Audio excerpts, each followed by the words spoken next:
Name and media outlet, please, and then your question. Caroline Darney, SB Nation. Coach, you've been a very international field of your roster. A lot of countries represented. This is the first time that Italy's had a player in the Final Four, that Argentina, I'm thinking Guinea, I need to do the research. But what does it mean to have that type of diversity in the locker room, and what does that bring to your squad? Yeah, I think Virginia has so many different countries represented in the school body, but it's great. And I think guys learn so much how to interact with each other from different cultures. You learn to appreciate and respect one another, and I think that's really good for our team and these young men after they're done with it. So I didn't realize that about Italy and Argentina. You sure about that? That's amazing. Our guy told you that? You better fact check that one. Coach, to the right side of the aisle. Jess Myers with Forum News. Coach, Brad Soderberg coached in a Frozen Four alongside your dad. What kind of impact does he bring to your team? And somewhat related, was he your best wrestling coach in elementary school? I know what you're going at.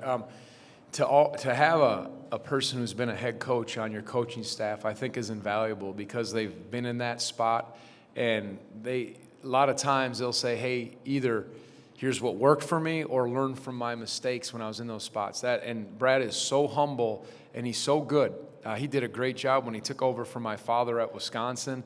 He did a great job wherever he coached, and he's salt of the earth. Great guy. And what you're referring to is, as my wrestling coach when I was in, I can't remember, 7th or 8th grade, he was playing for my father at Stevens Point, Wisconsin, and his student teaching was to come and teach our 7th grade Phi Ed class, and his part was teaching us wrestling. So, and his first thing is he said, you have to come up with a name, like an all-star wrestling name for the class. So I think I was Tony Superfly Snuka. So if anybody remembers Jimmy Superfly Snuka, and then our SID also was in that class, and there's a story there. So Brad, I thought he was clever to say, all right, that's how he got us interested, but he was my wrestling teacher for Phi Ed in 7th grade.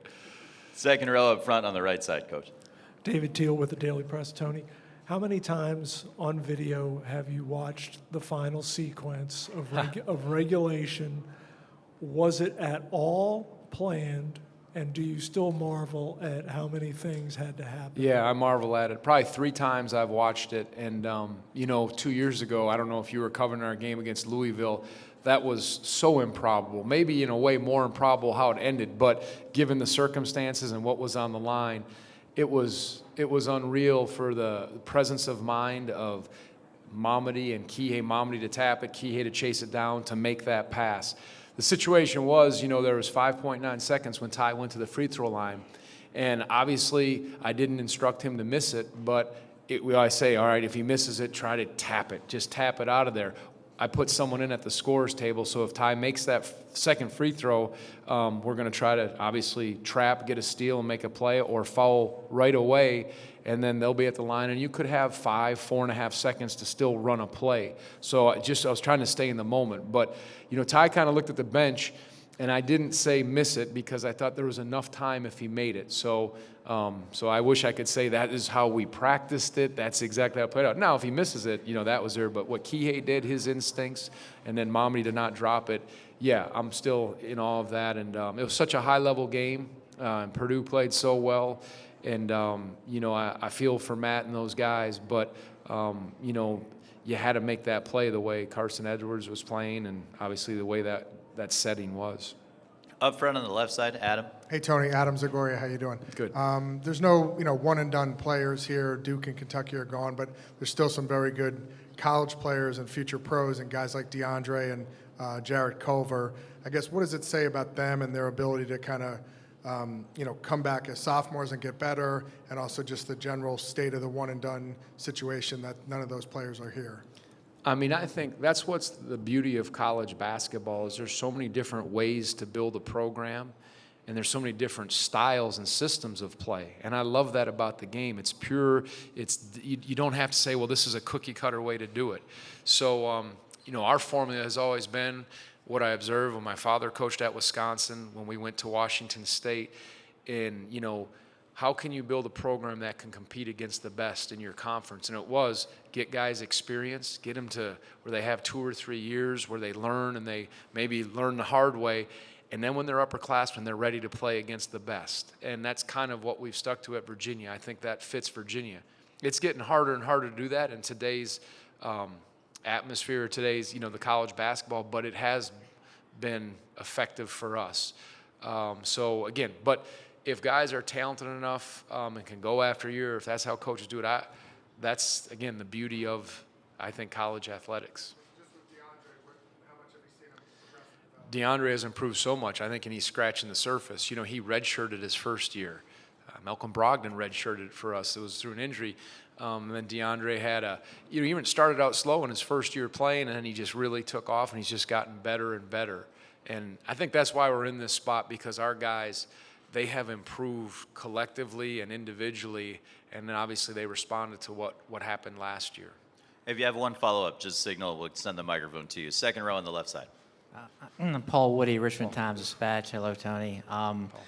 With London Parantes and now Kihei, you've got 2 point guards from Southern California. Yep. So do you have a pipeline to Southern California point guards? And two things about Kihei. What made you think a 5'9" guy could excel in the ACC?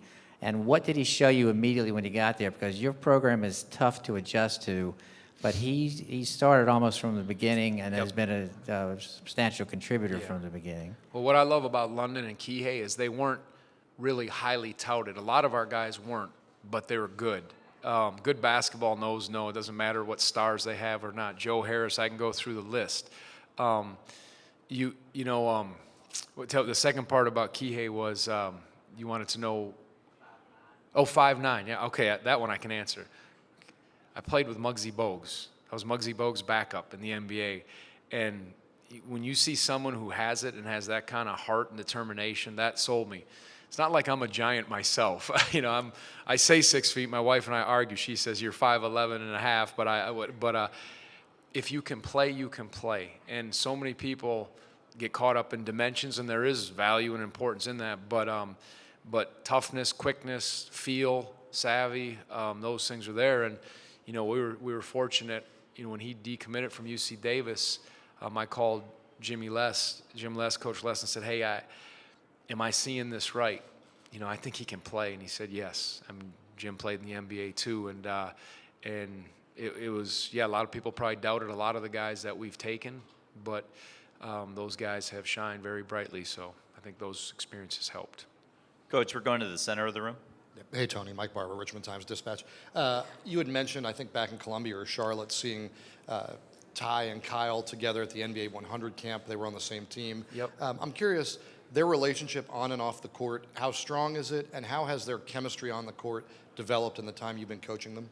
Yeah, no, they're very close, and their feel for the game, they're smart and they're resilient. I think that really is a marker of this team, how resilient and tough-minded they are. But those are skilled, smart players, and they know how to play the game. And again, they've improved. Their athleticism has improved. So I think those two are such a catalyst for our program.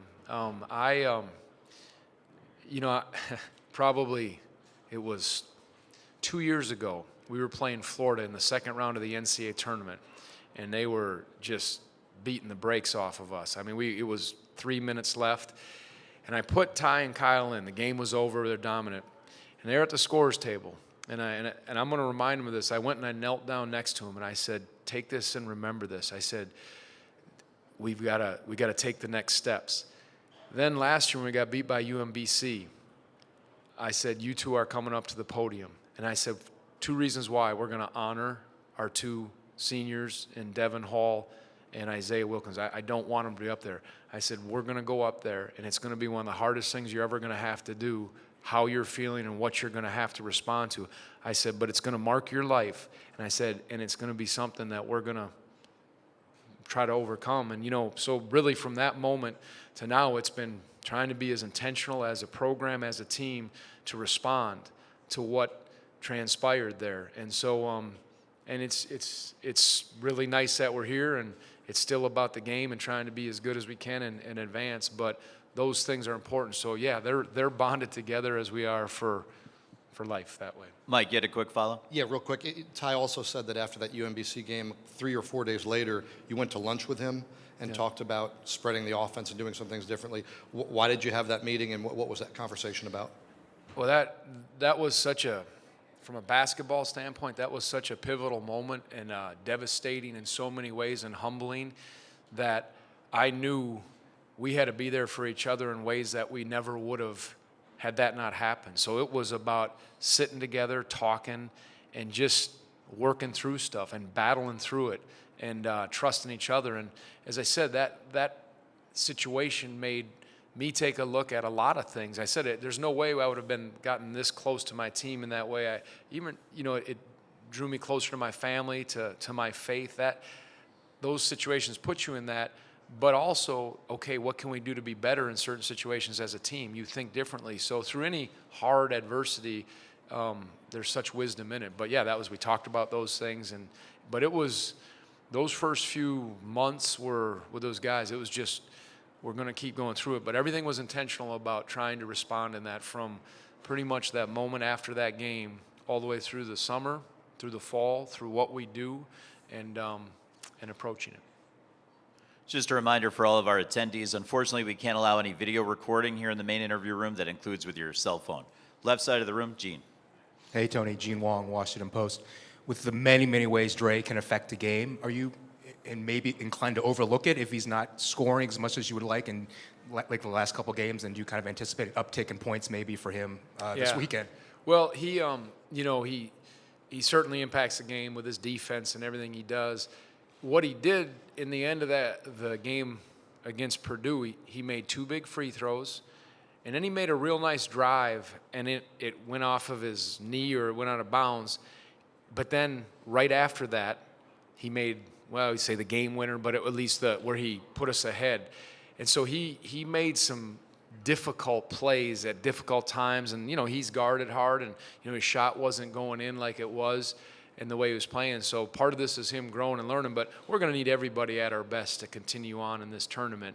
But as I say, all good players, they have to be defined by more than just if the ball is going to the basket. They have to impact the game on the glass, defensively, making plays, and that's what I always challenge him to do. Coach on the right side, left of the aisle, Zach. Zach Braziller, New York Post. Tony, do you remember, take me back, Ty, when you first saw Ty in Kansas City, he didn't really have a lot of big offers. What was it about him that made you think we want this guy? Because it was a pretty quick recruitment. It was actually before that. I saw him when he was younger. It was in Pennsylvania. And I was watching someone else, and he was playing in that game, and he wasn't near as big and all that. And I kept saying, man, he's really good. But in my mind, I'm like, but no, he's not moving that well. I don't know, but man, he's really good. Then I think his team must have advanced in that tournament. This was in the spring of his, I guess, sophomore year, going into his junior year, somewhere in there. I saw him play one more time, and I'm like, he's really good. So then I went back to my staff. The spring recruiting period was done, and I said, we need to just at least check on this guy. Ty Jerome, I don't think anybody's probably recruiting him, but I loved him. But I don't know. And, that was it. So then in the summer, I go to watch another player that we were very high on. I kind of forgot about Ty. That's, my staff should have kept, no, just kidding. But I forgot about him. In the summer, I go watch another player. Just so happens Ty is playing that team. I wasn't going there to see Ty. And he played like Ty played. And I told my staff, I'm locking into this young man. There's something there. I think he's got a chance. And then I just bulldogged him and followed him, and he just kept making a believer out of me more and more. And then I actually followed him to Kansas City. I think I was one of the only head coaches there, and I just knew it. When you see it, you know it.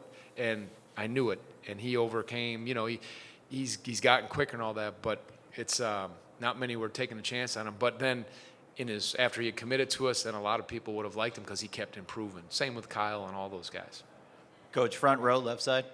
Rob Doster, NBC Sports. You guys have kind of gone away from running just your block remover stuff, and you're running more ball screen continuity. I'm just curious, what's the genesis of that, and where did you get the ball screen offense that you run from? Yeah, again, you always you look at what are the strengths of your team, what you can do. He's like a little brother to me, a guy named Kirk Penny. He played for my dad at Wisconsin, played at Tel Aviv Maccabi, played at New Zealand, all over in Europe. And I think some of the European coaches, they're so good. they learn how to create things. And Kirk and I have talked a lot, and I said, in all your experiences, have you run any stuff that opens the court more and maybe can do some things? And he said, yeah, I really liked this kind of offense. And, he took some of it back to New Zealand. And other teams run this. It's not like it's just there. But we started talking about it, and I studied some other offenses. And I said, this can be really a good complement to some of the things we're doing at times and fit the personnel. So we went to work on that. And, again, some other things. And we added some things we had done in the past. Again, it's all personnel-based, but that's kind of the genesis of it. Up front to the right, David. Tony, much is made of you being a coach's son, but Yep. you are also a coach's brother. Understand that Kathy used to put you through some pretty rigorous yes. workouts in the Yes. Stevens Point practice gym. Yep.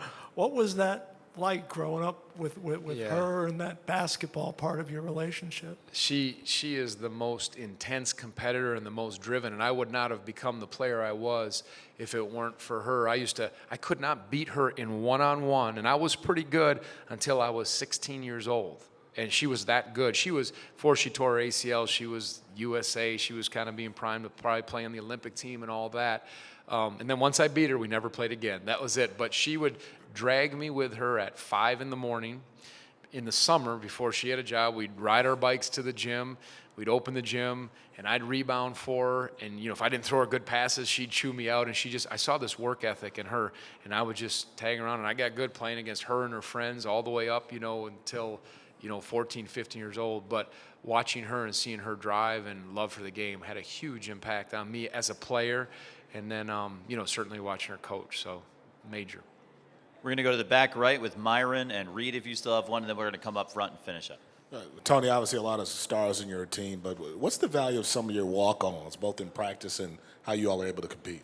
Yeah, huge, because your practice group have to bring it. They're so important in your preparation and their character and how they lift you up. But I've been blessed that way to have all those years, but they're significant in our program, and we challenge them.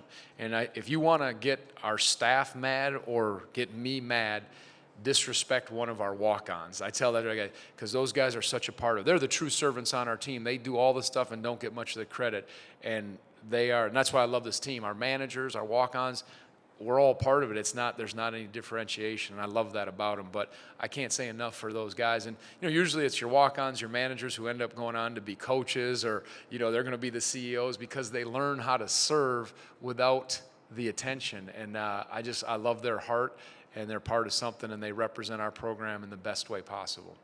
Same area, Reed. Reed Forgrave, CBS Sports HQ. After you guys had lost to Syracuse a few years ago, you said on the podium, you quoted from Psalms, joy will come in the morning, I believe. Yep. Which really stuck with me. And I'm curious, what is this spiritual lesson that you learned from this UMBC game and that you imparted on your players over the past year? And how did it change you spiritually? Yeah, there's a scripture verse that says, always be prepared to give a reason for the hope that you have, but do it with gentleness and respect. And everybody is at a different place with what they believe and where they're at. But when you're put in a spot like that, and there's a lot worse things, it makes you rely upon what matters. I said, what's unconditional in your life. And that's, for me, my relationship with my wife, my parents, my kids is everything. But the greatest joy that I know is my relationship with the Lord. And again, everyone's different that way. But again, sometimes when you get knocked down in a way, you find out how real that is. And there's a perspective in it and a peace that is not really of the man-made stuff we're talking about. So I'm just so thankful for that. But again, I respect everyone. That's the hope that I have, but you have to do that with gentleness and respect. And everybody processes things differently. And I so want our young men in our program to honor the right things. I want these young guys to learn about the joy of family, the joy of what will matter in their life. And sports is one of the greatest classrooms that I can think of. And adversity is maybe the greatest teacher, even though it's not enjoyable. And again, that's what I'm saying. Up front to the left, Paul. Tony, Paul Woody, again, Richmond Times-Dispatch. I need to finish up on Kihei. your system is difficult for freshmen to grasp, defense as well as offense. So what did he show you quickly that he could handle it, and that he could start, and that he could be a significant contributor? I think every system is tough for freshmen or first years to come in and play at this level. It's faster, it's more intense. But like London and Kihei, their feel for the game comes from an excellent high school system, an AAU system. His father knows the game, so he understood it at a young age, how to play. Your eyes tell you that when you watch players, and they just impact the game in different ways, whether it's scoring or not. His ability to put pressure on the ball and defend. The quickness of Auburn is maybe the best we've seen. So our ability, and you guys need a guy who can hopefully keep these guys in front and work the ball. That was something we hadn't had. And so he brought that, and then obviously the things I just mentioned. Final question, front and center. Yeah, Chris Thomas in St. Paul Pioneer Press. Question about Mamadi. Since his big shot, I mean, how famous has this guy become, and how many more people know about him? Does the platinum hair dye help? And then just a comment generally on how you feel he's played in this tournament. He's been terrific. I don't watch a lot of TV. I'm so in my bubble doing this, so I'm sure he's the toast of the town in so many ways. But his play, that shot was amazing, and it'll go down, the pass and the shot, in Virginia basketball history. But his play he's always, from the start of the year, I said he's an X factor for us. And the way he's played all tournament has been significant. As far as the hair, I mean, if it's like Samson, and he's got to do it, so be it. But it looks better in person, I said, than on TV. I see when I watch video. But he's a guy, if you're around him, he's got incredible joy. He's got an infectious personality. It's just, he's great that way. So I couldn't be happier for him. And I talk about all those guys, be grateful for this, but keep your edge to compete, because it's about being ready and prepared. And, be thankful, be humble, but you better have an edge to play well against Auburn on Saturday. We want to thank Coach Bennett for joining us for these 20 minutes. Coach, we'll see you tomorrow.